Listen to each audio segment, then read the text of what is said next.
નમસ્કાર, અમારી ટીમ દ્વારા તૈયાર કરવામાં આવેલા ચંદ્રયાન-3ના પ્રોજેક્ટમાં તમારું સ્વાગત છે. મારું નામ છે ડાભી વિષ્ણુ. મારું નામ ઝાલા જયરાજ. અહીં તમને ચંદ્રયાન-3ના લોન્ચિંગથી લઈને લેન્ડિંગ સુધીની બધી જ માહિતી આપવામાં આવે છે.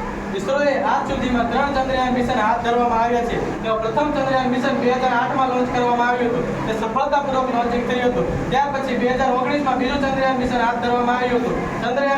બીજા ચંદ્રયાન મિશનમાં ચંદ્રની સપાટીથી માત્ર 2 કિમી દૂર રહેતા સંપર્ક તૂટી ગયો અને ક્રેશ લેન્ડિંગ થયું હતું. ત્યાર પછી નવી સફળતા પ્રાપ્ત કરવા માટે ઇસરો દ્વારા 2023માં ચંદ્રયાન લોન્ચ કરવામાં આવ્યું હતું, જ્યાં સફળતાપૂર્વક ચંદ્રની સપાટી ઉપર લેન્ડ થયું હતું.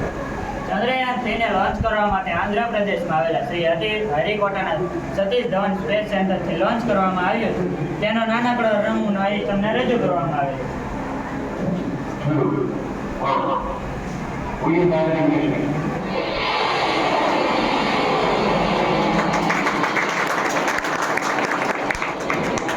ઇસરોના કમાન્ડ સેન્ટર દ્વારા કમાન્ડ આપવાથી 200 પાવર બૂસ્ટર સ્ટાર્ટ થાય છે અને ચંદ્રયાન લોન્ચ થાય છે. હવે આગળની માહિતી પાર્થભાઈ તમને આ વિડીયો દ્વારા બતાવશે.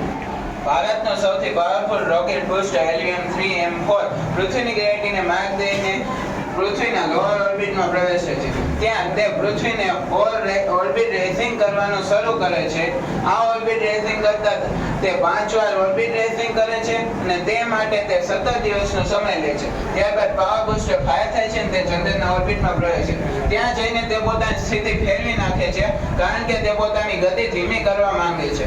ત્યારબાદ ભારત પહેલો એવો દેશ છે જે ચંદ્રના સાઉથ પોલમાં લેન્ડિંગ કરવા માટેનો પ્રયાસ કર્યો અને સક્સેસફુલી ત્યાં લેન્ડ પણ થયો છે. ત્યારબાદ તે ચંદ્રમાં ઓર્બિટ રેસિંગ કરવાનું શરૂ કરે છે. ચંદ્ર ઉપર તે 4 વાર ઓર્બિટ રેસિંગ કરે છે અને તે માટે તે 9 દિવસનો સમય લે છે.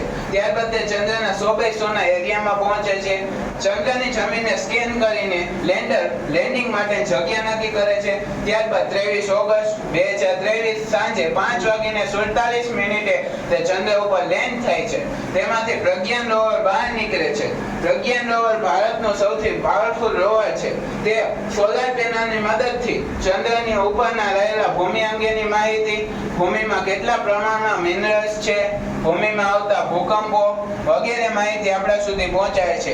ચંદ્રયાન-1, ચંદ્રયાન-2 અને ચંદ્રયાન-3 ત્રણેયનું એક જ મિશન છે કે જે પૃથ્વીથી ચંદ્ર સુધી જાય અને ચંદ્ર ઉપર પાણી છે કે નહીં તે અંગેની માહિતી મેળવે.